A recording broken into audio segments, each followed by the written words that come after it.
Welcome everybody to the Augmented Society Network. It's a thematic network as part of the Royal Society of Arts and Manufacture. We explore, collaborate and reflect on the future of human interaction with technology. This is part of a three-part series that we put together that started last month.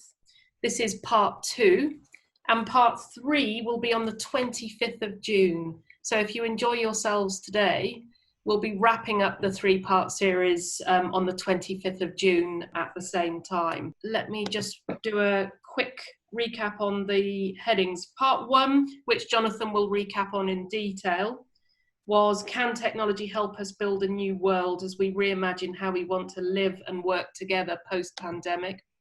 Today's title takes us forward and is Can Technology Help Us Build a New World as we reimagine? It's a similar theme, but we want to dig deeper into the themes that came up from the first session. And then part 3 will be actually putting a framework together and getting some practical things. We think everyone here is pretty phenomenal, so please don't feel obliged to validate yourselves in any way. We're interested in having a really great discussion. We will also use the chat to enable you, if you don't like butting in or if you're more of an introvert than an extrovert, we will manage you into the conversation via the chat as well. So please feel free to flag there and we'll try and keep an eye on that as we go through.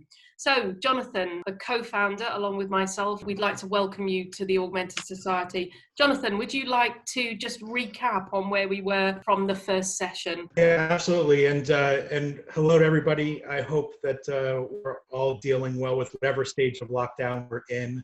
I am excited that, as we've discussed, the Augmented Society Network, while a extension of the RSA US, is really a global network, and the fact that already I can see that we've got 3 continents covered. We've got Carlos from South America, so that covered. I know we've got representatives in Europe, North America, South America. So thanks everybody for being a part of this. And I'm one of those that loves to see faces. So if you're not in your pajamas or in a messy house, would love if you could open up your video so we can see you, so we can really connect that way.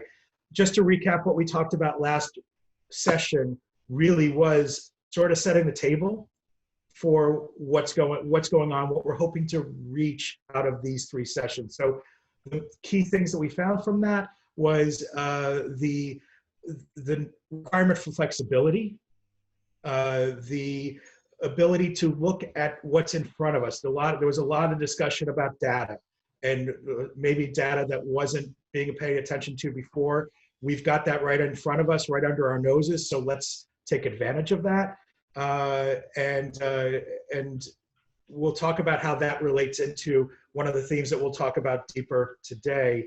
And then another thing was just the reality that everything is happening, or not everything, many things are happening at a much quicker pace than they were before. So things that might have taken years to get off the ground are taking months or even weeks.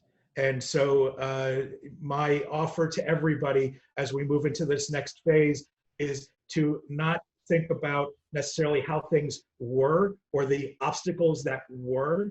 Hopefully we'll be able to, and Zoe's going to bring us into what are we talking about today, but as we can think about what are the challenges, what are those solutions that we can come up to be able to meet those challenges. So Zoe, do you want to Yep. bring us into today? Absolutely. So just to pick up on what Jonathan was saying, there were a number of themes that came to the surface in our last session.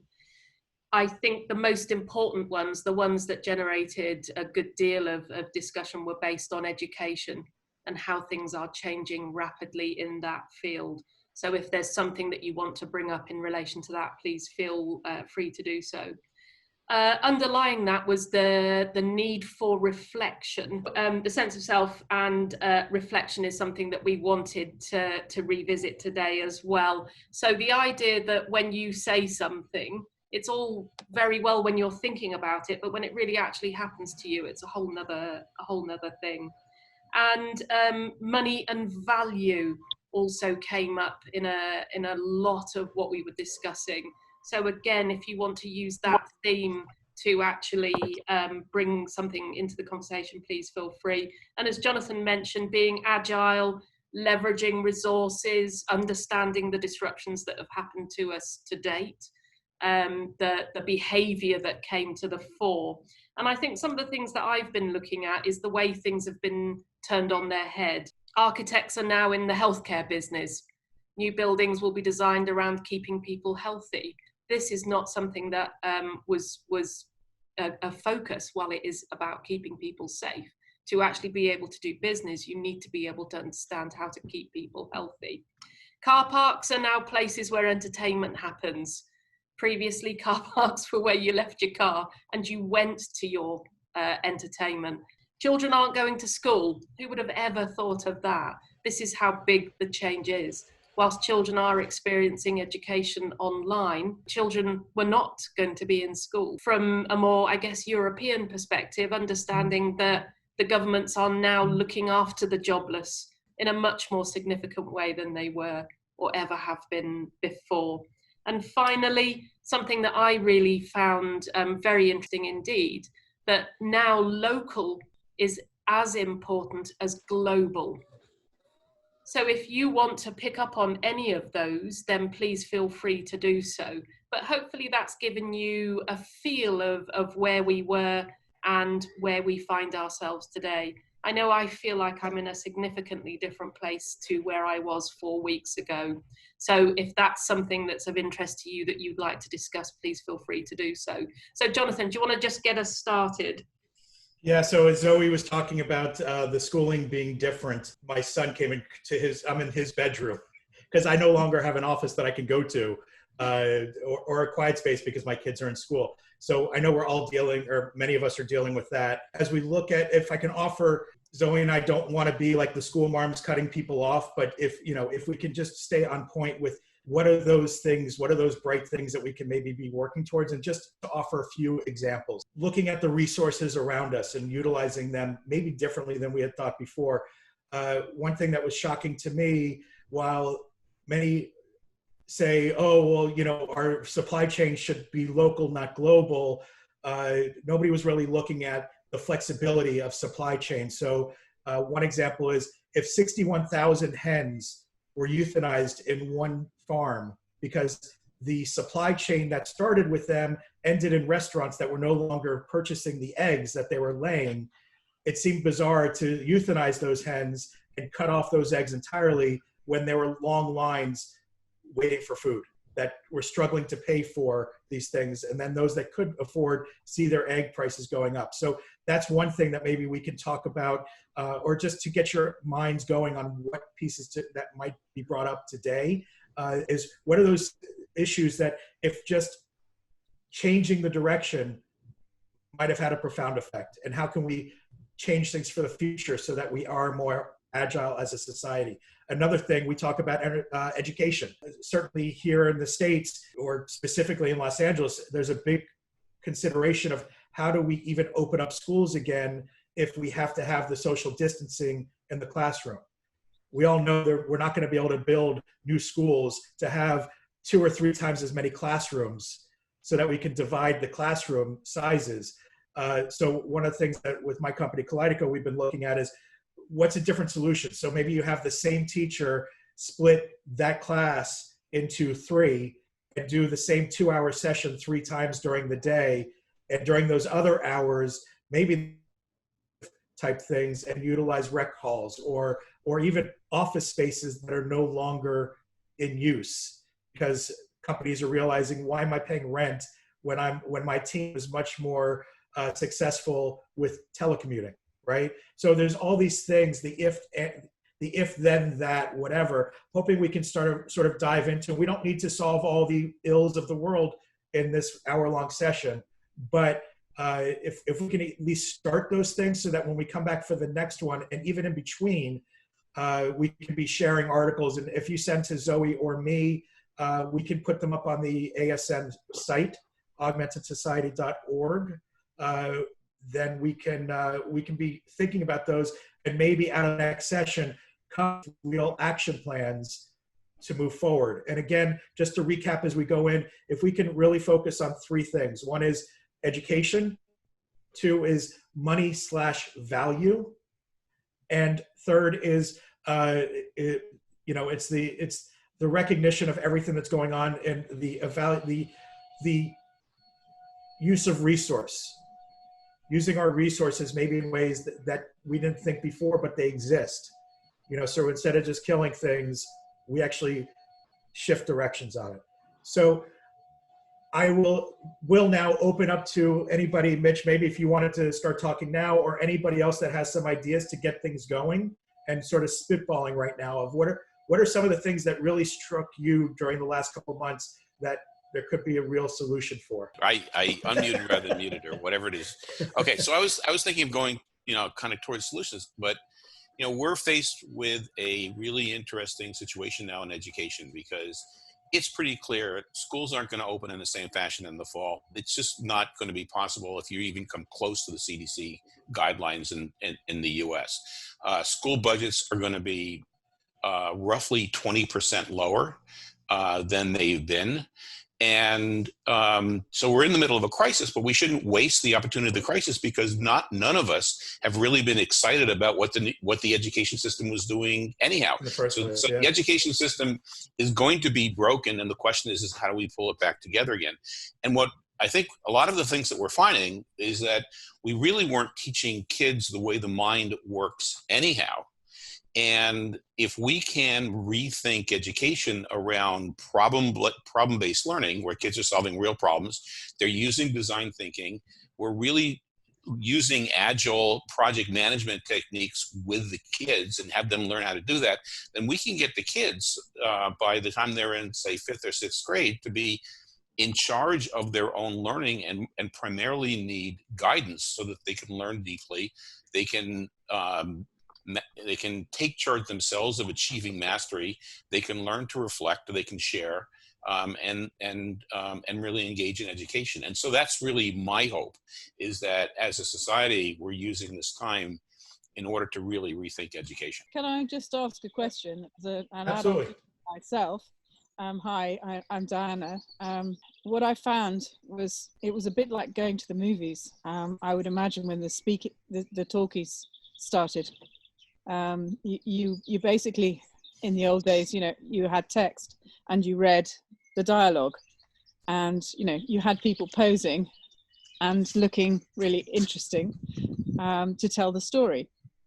When you had the speakies coming in, people had to speak, they had to be understood, they had to be able to engage with an audience, and they had to also be interesting to watch, not just read a text. And what I'm finding when I was an adult learner, I still am, I think everyone is that a lot of our educators did not manage to make the jump. They were like wooden tops. They were terrible to watch. And I'm speaking here because I'm married to a triple BAFTA award winning journalist. So, I get what good journalism looks like. And I think we've got to almost have a journalistic approach to learning. And we've got kids who are different to us. They learn in different ways, as you rightly said. They don't always read books like we might have done. We've got to start looking at how we visually put stuff across so that our kids can actually learn in the way that they want to learn and how their minds work, and to inspire them in ways that perhaps we didn't have the opportunity.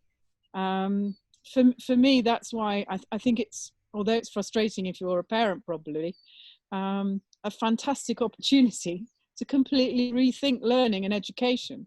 The world is changing around us. We need to learn different things, and we need to embrace that, I think.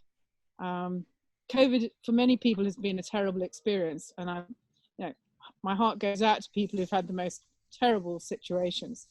But it's also a massive opportunity on a plate.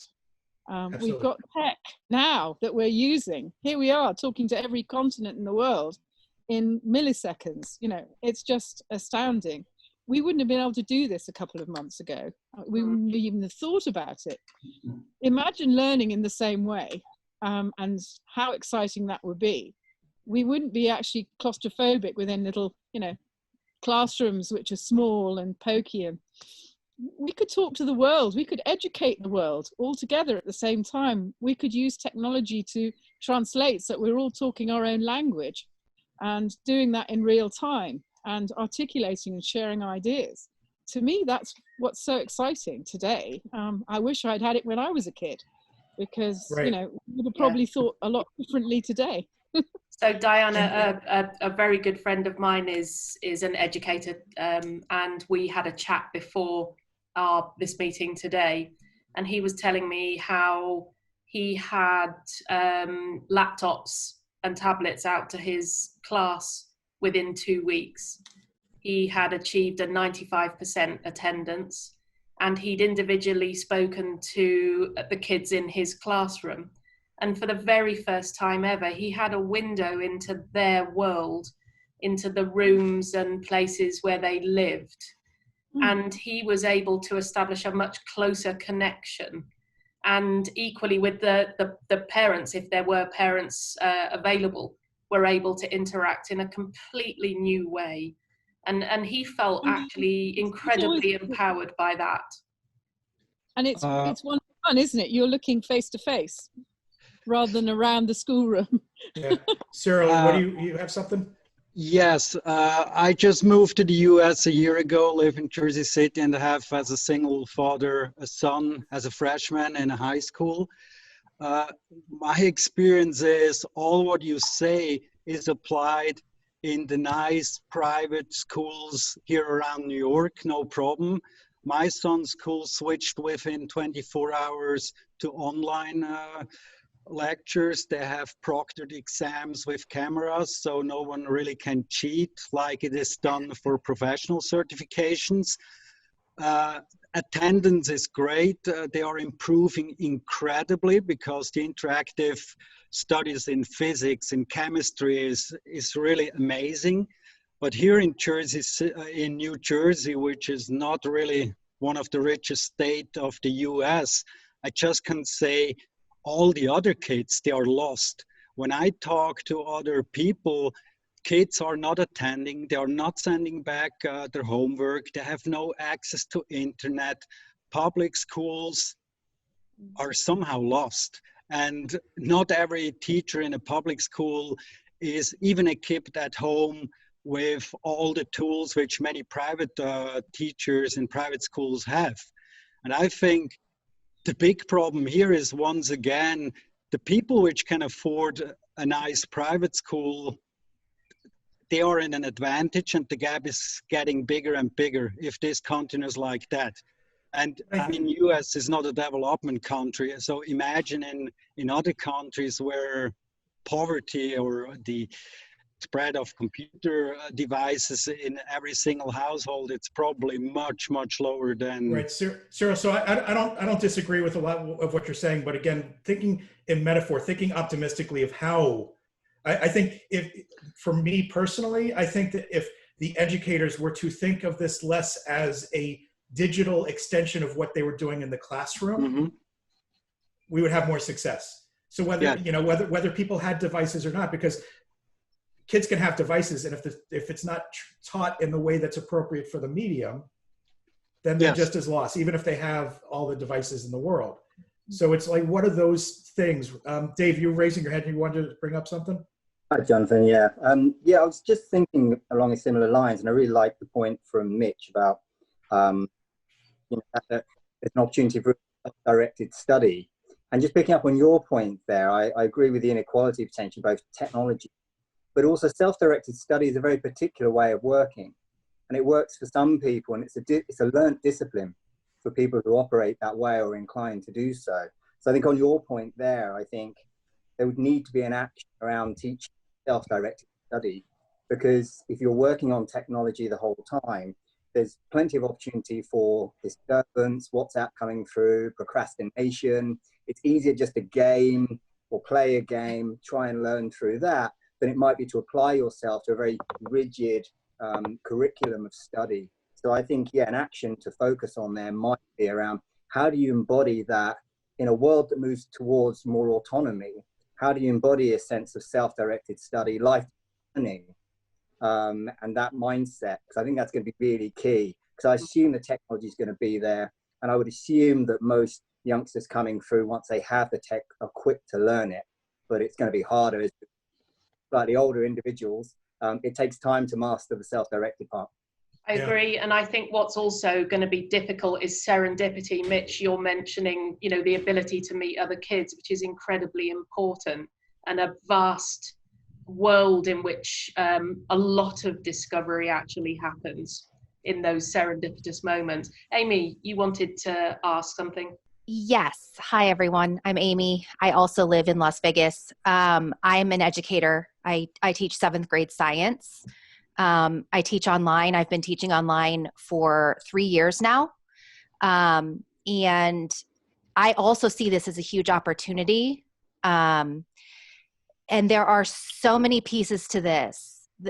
The main thing being, we are not listened to as educators. The students are not listened to oftentimes.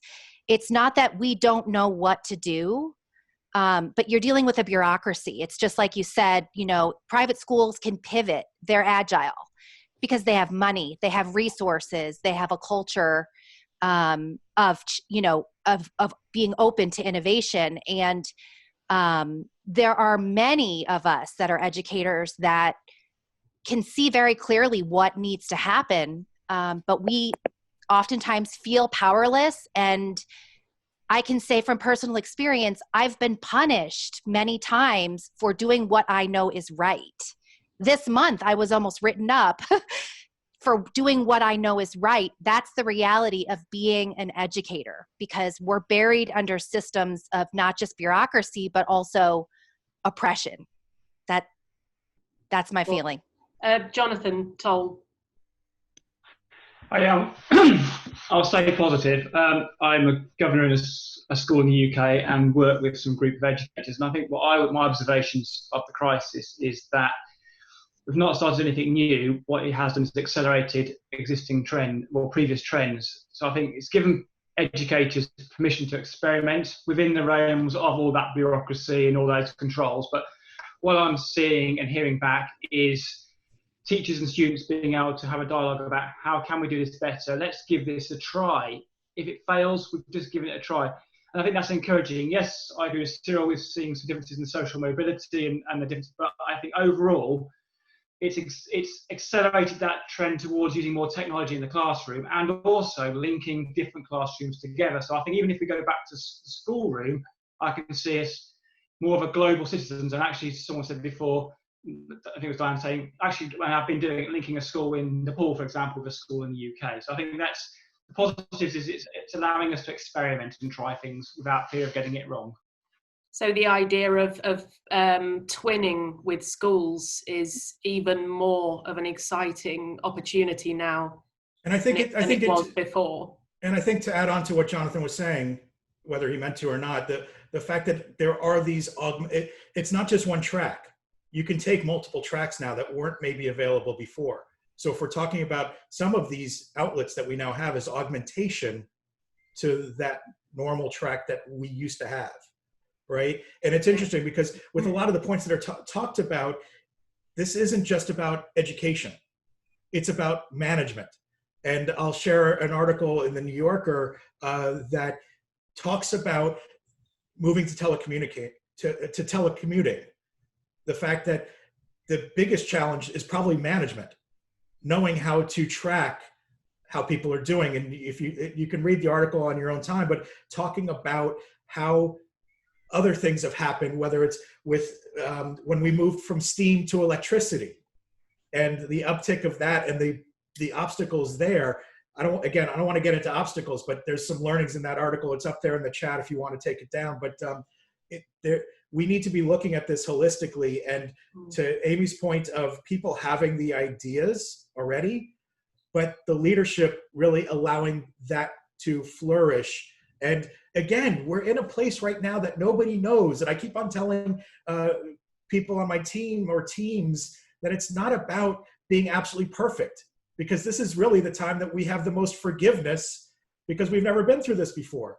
So let's take the bull by the horns and come up with some really cool stuff and be thinking in metaphor to really find an end that is successful for all of society, not just Amy, different communities. I'm with you as well. I was a teacher in the UK. I understand the frustration of some of the bureaucracy, and the comment, I think, by Cyril as well in relation to education not being run by educators but by government. I think that's something that we need a fresher view on, and comes from a very good place, but Tim, doesn't necessarily allow you to be experimental in the way that on most occasions actually would be incredibly beneficial.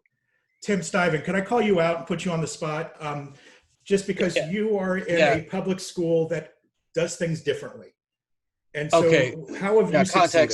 So I teach in San Diego in a wealthy public high school system, but I do have a lot to add, because it depends on how we want to address this, because I actually find that I'm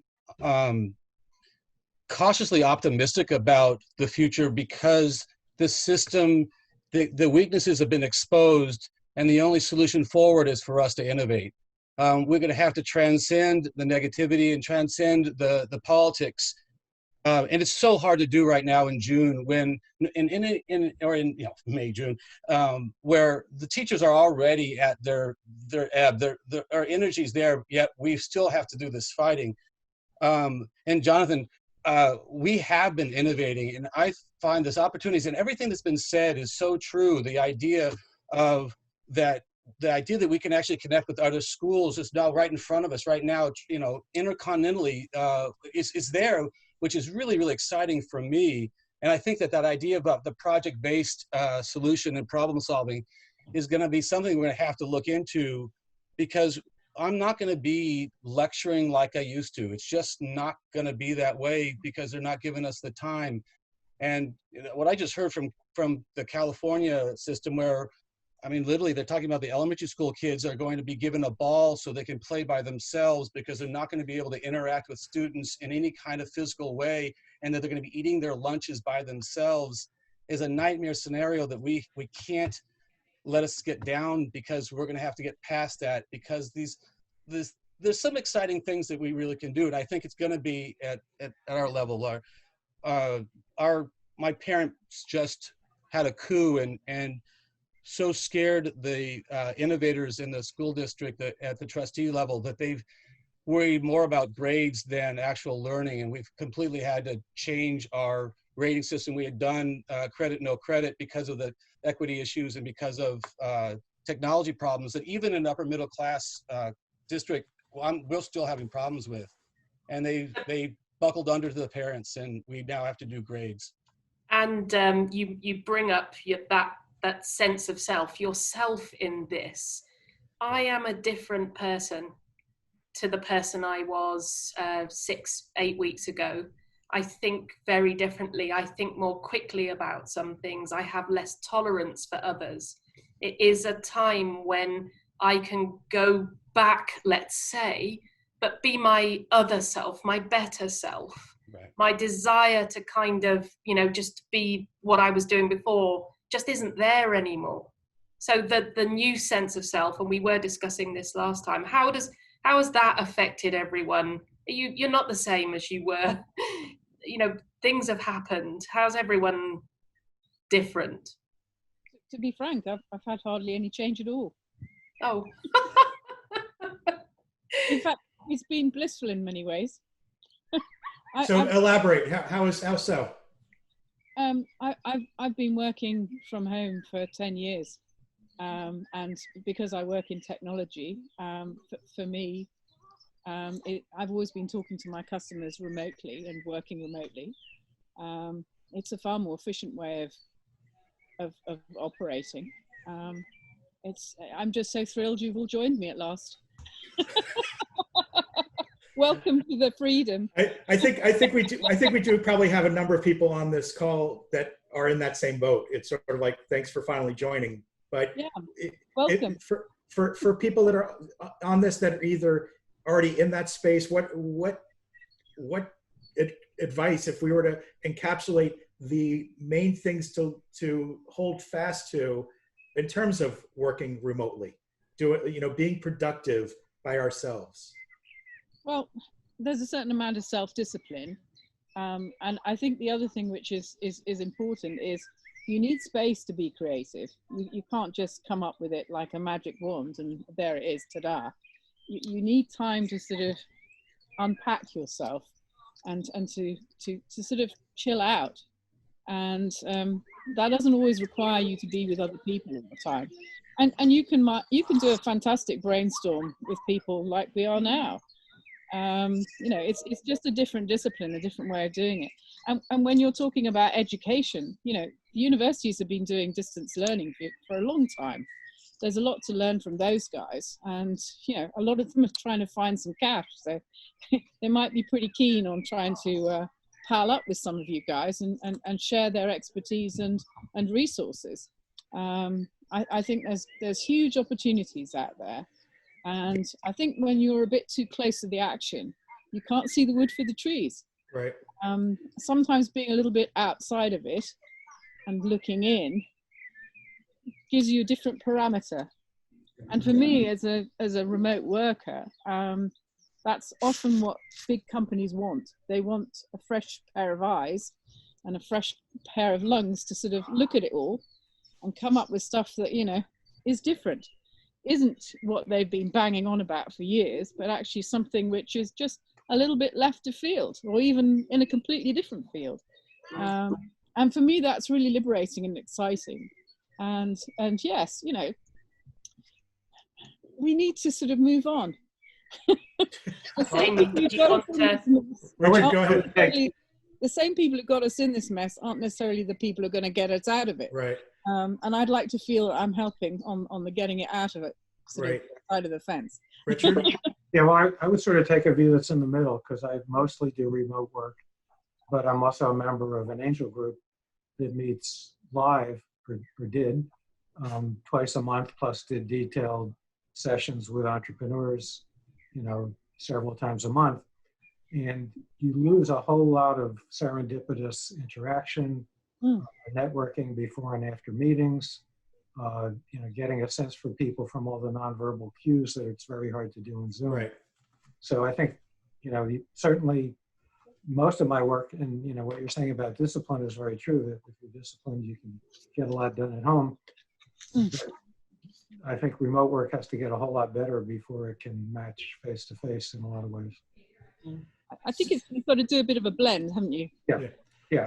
Cyril brought up an interesting point, and I'm cherry picking some words, but the competency in decentralized working and decentralization is something certainly we've talked about here over the past months about whether it was blockchain or artificial intelligence, things like that.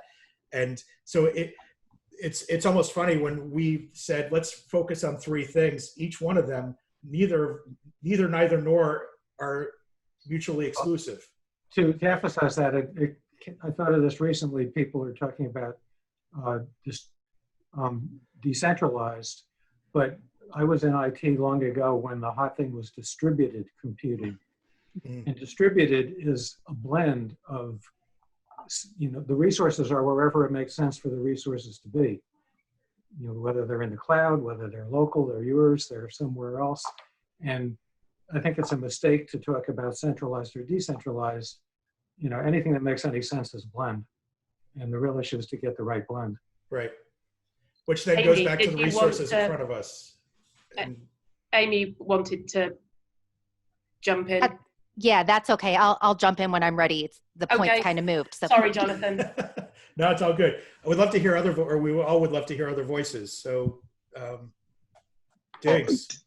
So for me, on that sort of the remote work aspect of stuff. So for those that don't know me, I'm the new community and partnerships lead for RSAUS, and new as in having transitioned through this whole work from home period. Luckily, I was already working from home. I've been calling it a hybrid situation. I have a physical office for my previous job, but I had started to work out of a co-working space in my area because I was literally the only person in that office, and I sometimes need other humans around me. Thankfully, I have a roommate, else I think I might have gone crazy.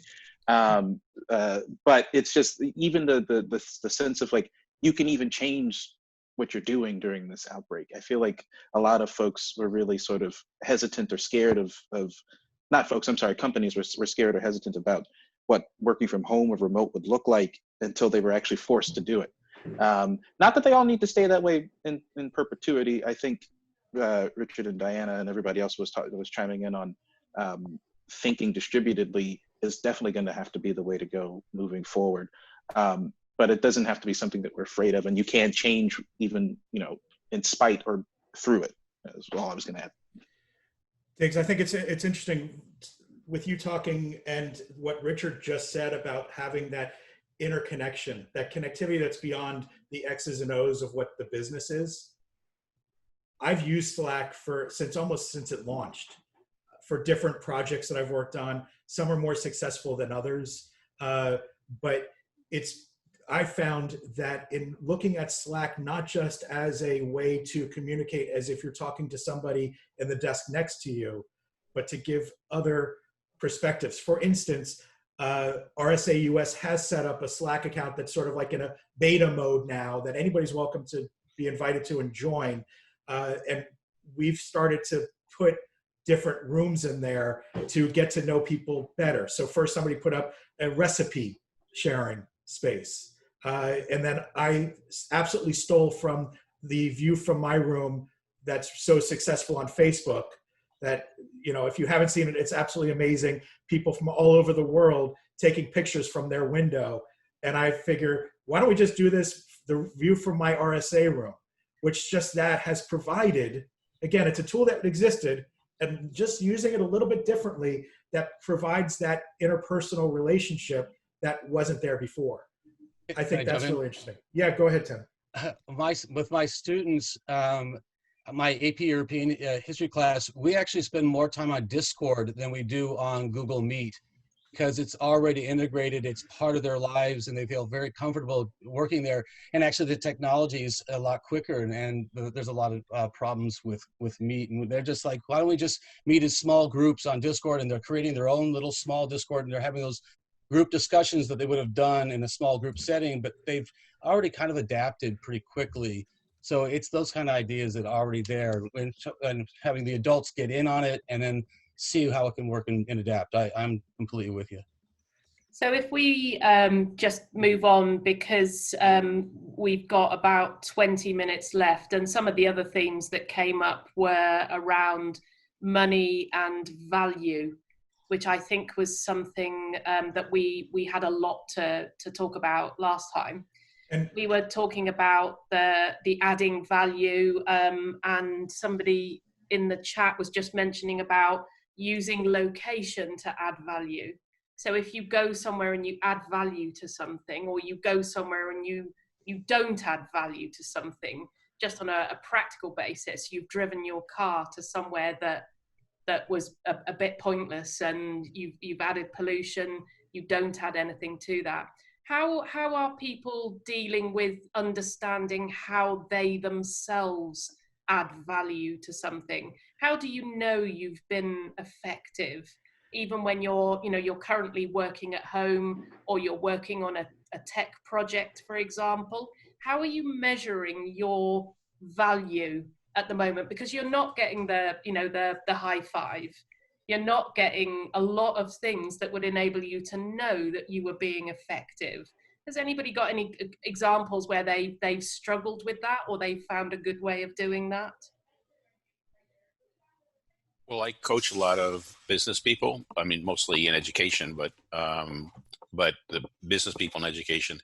And the way I measure whether I'm adding value is, do they feel, do they get back to me a week or so later and say that they've reached more kids with their products, or they made a change to their company and it turned out to be hopefully good. So it's basically the feedback from the people that I'm coaching. And I find I don't have to be in front of them, and I don't have to see them at conferences. We can communicate like this. And so how are you feeling about yourselves at the moment, everyone? Because a lot of the value systems that we've been using. So I didn't realize we were going to get so touchy-feely here. No, you're all a long way away. I can say what I like. Well, I can say I've been encouraging folks to use, like, in just regular communication, just like reacting to messages. Like that you don't have, what I mean by that is not like if you're in Slack, obviously you can do the like check mark or a happy face, whatever, but just send something back to make it clear that you've seen it. Because I'm also not a big believer in read receipts, because I think that that's very misleading and slightly, big brothery. But just something to sort of say like, hey, just send me a check mark, just let me know that you read it. Just something like that, just to at least acknowledge that the other person is like still there. So. Golly. I think technology certainly allows for that. I mean, hell, with iOS, with texting, that you can now say, I like a comment. You don't have to do anything more than that. And to your point, if people did respond, and that you have to take that on yourself personally, even if it's just an email saying thanks. But again, then you have some people that are like, oh, email, like there's too much emails, so too many emails. So Diana, I might be taking a reach on this, and I'm hoping that you fulfill this. But with Zoe talking about value, not just money, but value, I know you wanted to talk a little bit about ag tech, and that definitely could fall into a value proposition. So can you briefly bring us into that? Yeah, I've been in ag tech for too long, really, decades, and what I think you don't get into this business unless you feel a passion for what you do. And I think probably whatever industry you're in, if you're not passionate about it, then maybe now's a good time to think about why and what you might be thinking you're passionate about, because life changes. You have different things that set you on fire, metaphorically, and I think that's something you've really got to sort of rethink. What is it that you don't necessarily need praise for, because you do it anyway, even if you weren't paid, even if it wasn't in your job spec. I think if you're not excited, if you're not passionate, and you don't necessarily always seek reward, then you're probably in a better place than you would be if you're constantly, having to worry about whether somebody's seen an email or not. Come on, is that really what life's about? You should feel whether you're connecting. You should. Jakes, come on back. That was. No. I just wanted to be. I specifically meant personal connection. I didn't mean in business I realized I didn't make that clear. I definitely don't. I was feeling sorry for you there. No. I don't want. Please don't send me the thanks email. I will probably drop kick you. No. But it's courtesy. I mean, it's courtesy. I don't like it. There's no requirement for it, but at least we, as opposed to, can you imagine if we were in person and I was saying something to Diggs and he was just looking around completely. I have enough of that with my own kids. I don't need to be having that with other adults, right? No. That's fair, but I do want to hear the rest of what Diana was saying. And I think as well, if we're in Zoom, there's no way. You can see that everyone's hair looks crap, and we're all wearing, pretty relaxed. Diana, thanks for bringing us down. It's pretty humanizing. We can have a laugh about it together here. And it's a leveler, and that breaks down the barriers. It gets us closer. We can start talking about our pathetic efforts at cutting our own hair, and how we got our other half to have a go, and what a disaster it was. We can have this, and it makes us more human, and I think that brings us closer together, and that's really a great thing. I think, Diana, a very good point there. I feel more exposed, and actually my value is less kind of painted, it's less prepared.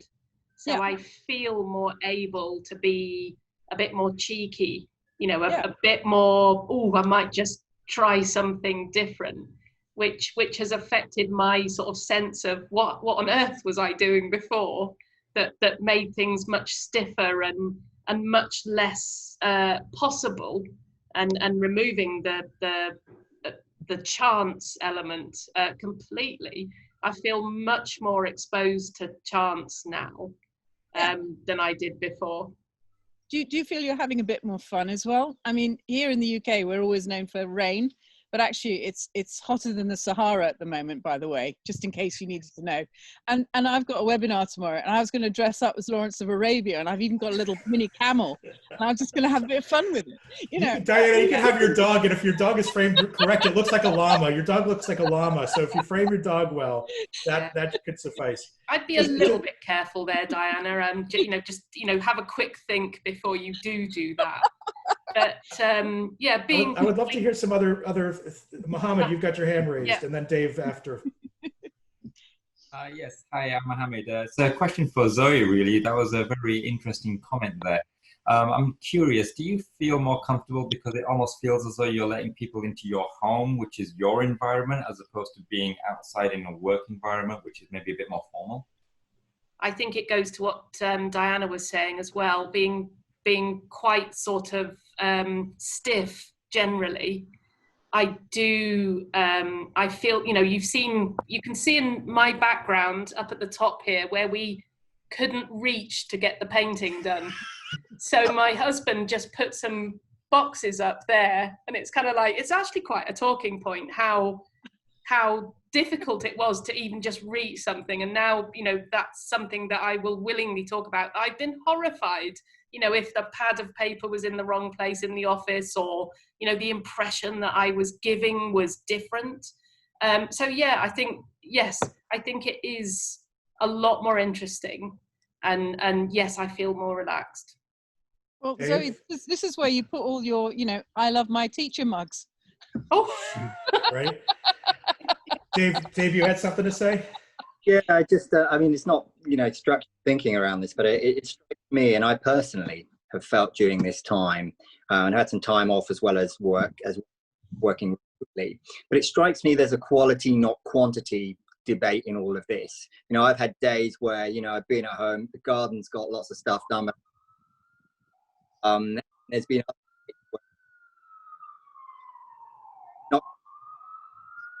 Richard, if you can mute yours, I think the sirens are coming in through your. Oh, sorry. I can't hear Dave. Don't get arrested.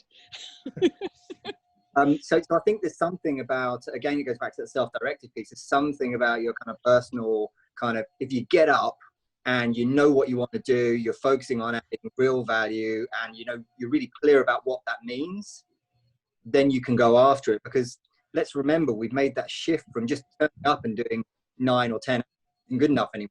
You're not doing that.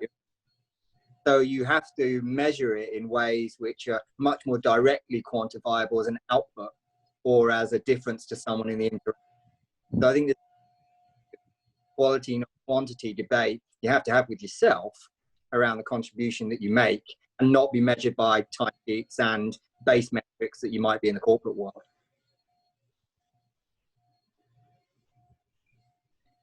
Yeah, go ahead, Tim.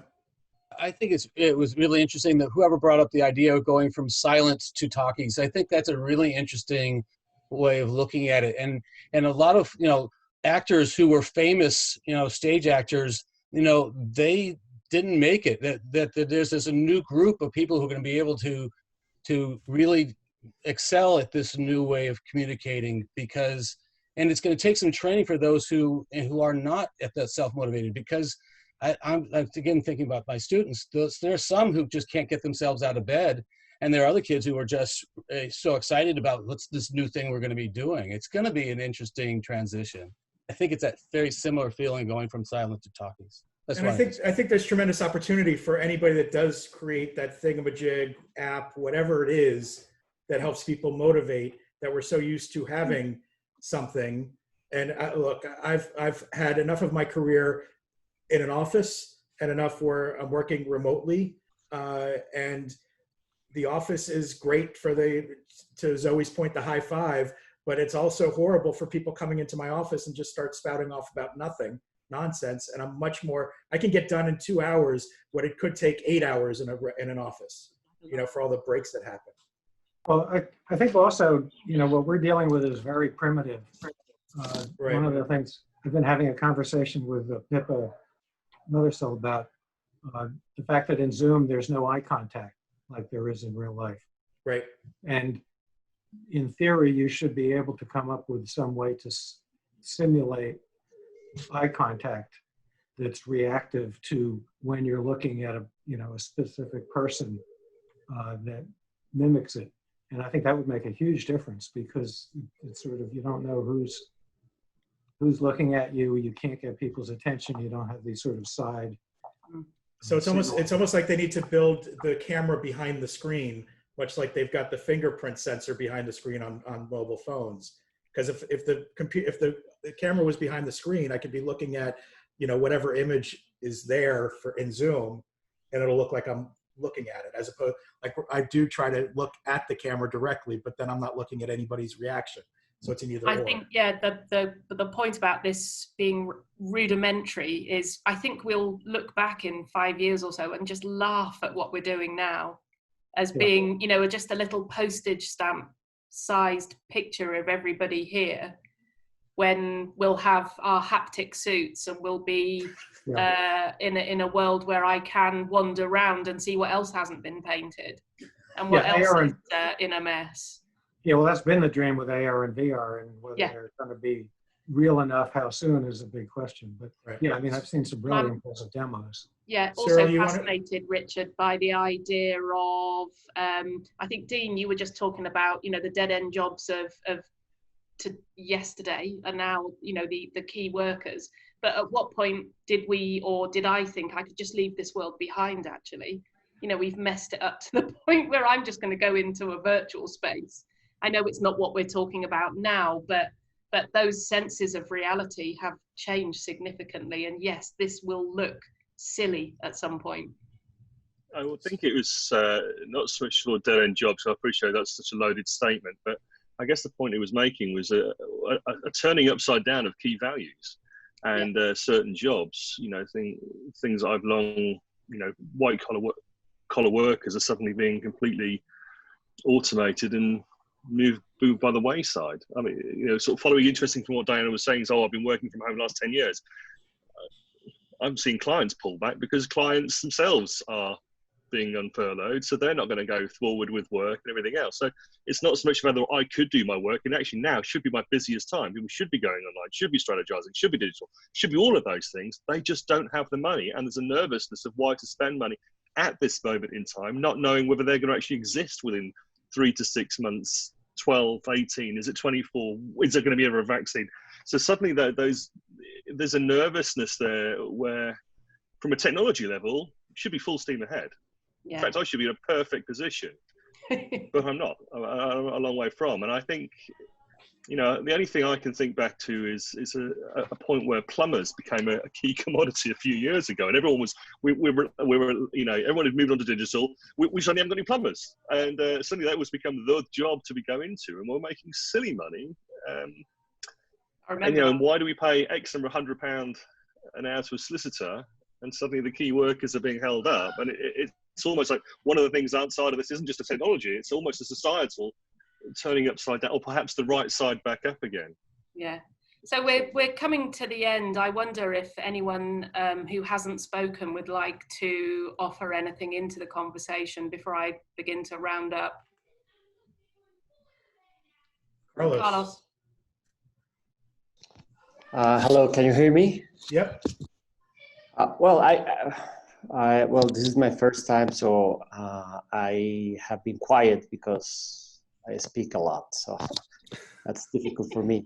But I think there is a lot of opportunities, and what I like about all what is happening is that it's making us change, because there is not another option, and we need a lot of change in society.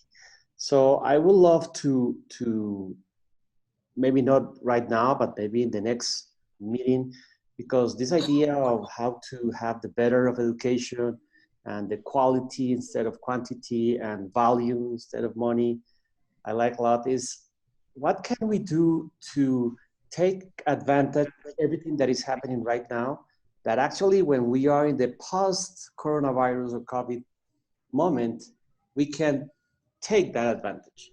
And not, I am afraid that next year everything will be the same. Mm-hmm. And it will be just story and because even if we don't like as much the society that we had before, we don't want to change. And this is making us change abruptly. But one is over and the vaccine is all over the place, maybe this could be the same. So I know we are finishing the time, but Carlos, you made a perfect transition to the next one, because the next one we're talking about coming out of them with some actionable ideas of what can be done. So thank you. That was an awesome transition. That was almost as if yes, that was beautifully paid. Serendipity. Yes. Absolutely wonderful, and to have some serendipity, which is what happens when human beings get together and talk, is absolutely wonderful. So just so as you know, this will be posted as a podcast on the augmentedsociety.org website. On our last meet, I actually added audio to the chat. So if you have, I'll probably do the same thing. So you can actually hear the other conversation that's going on underneath. Now, it's my fault that I couldn't get the female voice working on my new Surface. I do apologize. I will try that again. But if you go to the augmentedsociety.org, and you can listen to those two conversations. So if you want to do that, please feel free to go and do that. And I will probably do the same.